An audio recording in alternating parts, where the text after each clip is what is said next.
Okay, gents, let's now focus on a fun topic. The 2026 World Cup host cities have been selected. 11 host cities have been selected in the US for the tournament being held in Mexico, Canada, and the US in, 4 years' time? So the countdown's already on, even though we've got another World Cup before that. 11 cities in the US. We thought there was going to be 10, but they took Edmonton out of Canada, which is a bit of a surprise, and then added an extra US city. I mean, Nick, what was your initial reaction to some of those cities that got hosting bids? Because there was one big surprise, right? Washington, D.C. / Baltimore, even though the stadium bid wasn't that strong, we all kind of expected there to be the host country to have a stadium in the capital city. And I know our wonderful producer, Humberto, who hails from that region, is pretty much devastated that there aren't going to be any World Cup games in that area. But was that the big surprise? Any others for you, or anything that really stuck out from the 11 US cities that were selected? It was a surprise, and it's not that type of show, so I'll be very quick with it. It made me realize that our current political state is probably playing into that a little bit. Maybe there's a little bit of a fear of being around, the Capitol and that sort of stuff, and hopefully we'll have a better situation by 2026. But I think that that it shows you that the country is in a place right now that we all know it's in. My thing when I always look at this stuff is usually food. I know this sounds terrible, but the first thing I think about is I'm going to go to a game, and I remember the last time I was in Houston choosing where to eat because of all the delightful Mexican restaurants was just so much. It was great. And I think about, not people around the world are maybe thinking, oh, I want to go get a New York slice, as they say, or they're looking. So my first thing is always food. But then I just think about where we've grown. Atlanta's stadium, Dallas's stadium. These places are going to they're just going to catch everybody's eyes. 100%. And the United States, this is where we get a chance to showcase ourselves in the good way. And these venues are almost all going to pop off the screen. And, I think it's going to be really cool. It's nice to just kind of say, hey, remember, we got stuff here. Yeah, it's incredible, right? I mean, you think 32 years after the 94 World Cup, it's an entire generation on now to see how much the game has even come on in the last 10 to 15 years. But since that World Cup, when there wasn't even MLS, soccer-specific stadiums were an alien kind of a thing. So let's just recap which cities actually made it. Atlanta, Boston, Dallas, Houston, Kansas City, LA, Miami, New York City / New Jersey, Philadelphia, San Francisco, and Seattle. So, Andy, you live in one of those cities, Kansas City, and that was right on the bubble and was maybe a surprise for some people. But tell us about the experience there, because many people who followed MLS closely have seen the rise of sport in KC and the rise of Kansas City as a soccer hub. This probably wasn't as big of a surprise as to outsiders, right? So people must be really excited there. Yeah, you say surprise. I think people in Kansas City know the soccer culture that exists here, and I think it's been tested. It's proven itself now for a decade going on, and not even 15 years ago, the sport of soccer almost left Kansas City, with the Wizards then nearly moving to Rochester, New York, and at that point, we're talking about a World Cup host city 15, 14 years into the future, not even having a team. None of those things happen if not for, Sporting Kansas City rebranding and building their stadium. And so this was the culmination of a lot of things that have been happening for quite a long time in Kansas City. I think it's hugely deserved for the city as well, because, people will come to Kansas City and they will leave with the impression of, wow, I can't believe I had that much fun there. It is one of those type of places that you give it a chance, you give it an opportunity, and it really does sell itself to you. So I was happy to see it from the perspective of, having the World Cup in the city that I was born in and have lived my entire life in will be a really cool experience. And the fact that we get to do that, over some other deserving cities as well, is, it's a pretty special thing, because the World Cup, it doesn't come around every single year. It'll have been 32 years since the last time that it was in the U.S. by the time that we have it. That's a really, really long time. And by the next time it comes around, doing quick math here, I'll be almost 70. So I probably won't enjoy it in quite the same way. So I'm really going to enjoy the opportunity to have the World Cup here in my city for sure. That's a great point, because wherever these games are going to be played, right, it's transformational. It's going to be a huge party, huge, I think, moment for US soccer and the sport in the country. We said that in 94. I think now even more so is how the game's going to get to the next level and become even more popular than it already is. So some of those bigger picture things there are going to be forefront. But you said it, there's so many cities that are deserving of being hosts. And just to mention the cities that didn't make it in terms of Denver, Nashville, Orlando, Cincinnati, Washington, D.C. / Baltimore, those cities were all deserving in terms of being host cities as well. But you can only have 11. And for me, the most interesting thing about this World Cup is I wrote someone on Pro Soccer Talk and NBCSports.com about this. Is it's the first ever 48-team World Cup. We know that. So the group stage is going to be very different. There's going to be 2 group stage games per group. There's going to be 16 groups of 3 teams in each.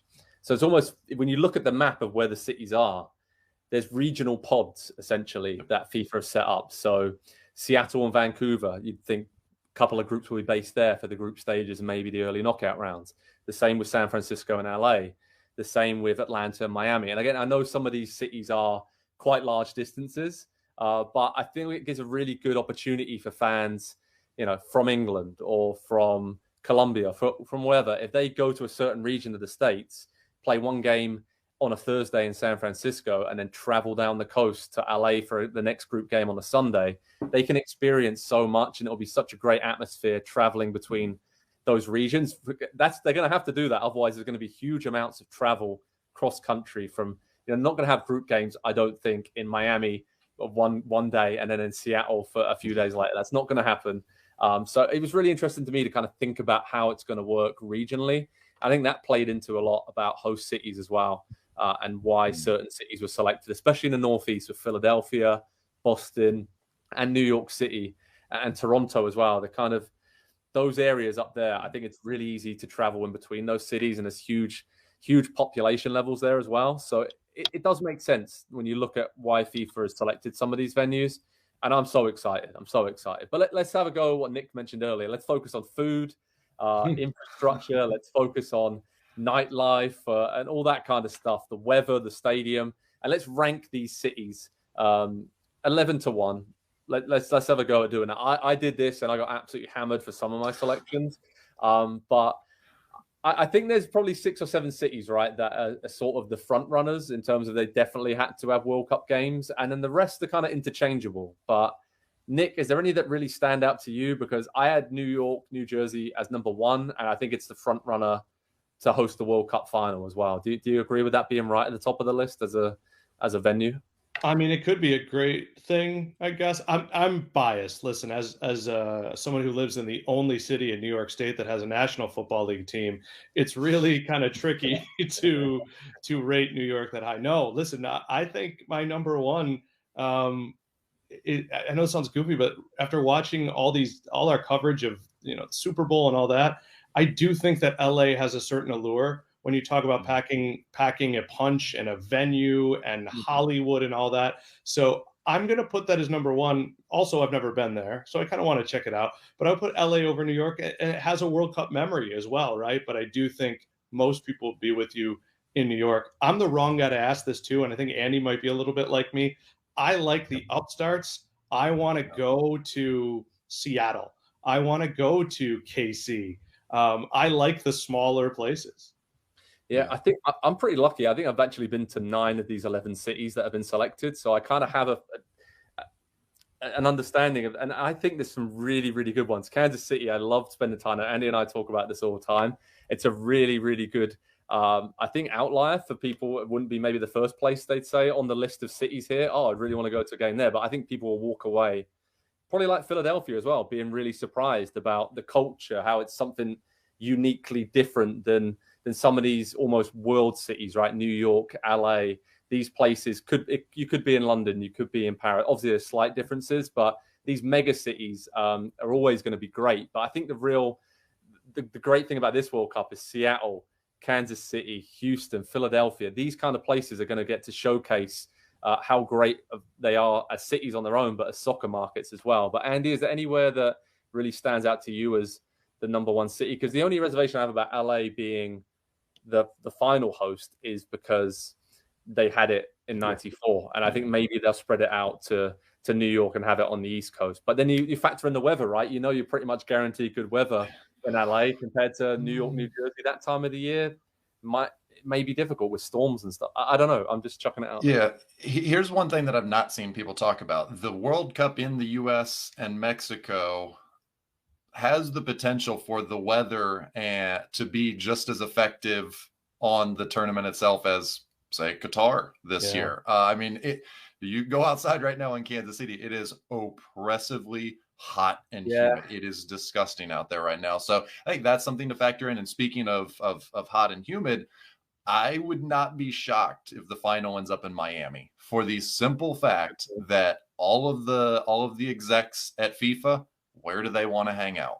And if they can get an extra few days in Miami because it's work and they have to be there, I think they might take that opportunity. And it's obviously a very global city, and there is just such a melding of different people that exist there. It would be a unique location for something like that. So I wouldn't be shocked if that happened, but I think probably it leans towards New York. Yeah, would be the one that I think those are 1-2 in my mind.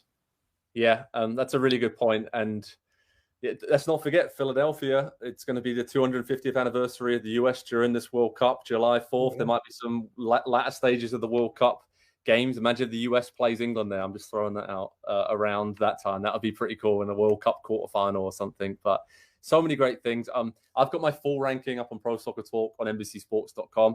I think we all agree these 11 cities are going to be amazing. It's going to be a festival of soccer. It's 4 years away, but I cannot wait for this. And hopefully all three of us will be going to plenty of games that summer across the country, and that will be a really exciting time for everybody. But yeah, just a really cool time because it's taken a long time. There's been delays along the way to pick these host cities. So I think it was a relief for a lot of these cities to find out they finally have the World Cup, and now they can start making all the plans for before, during, and most importantly after, the legacy this leaves for young players and generations to come who maybe have never watched a soccer game but will go to a game in Kansas City or Boston or Philly and then fall in love with the game like we all have. And I think that's the greatest thing about this tournament and what I hope it really brings to the US, Mexico and Canada in 2026.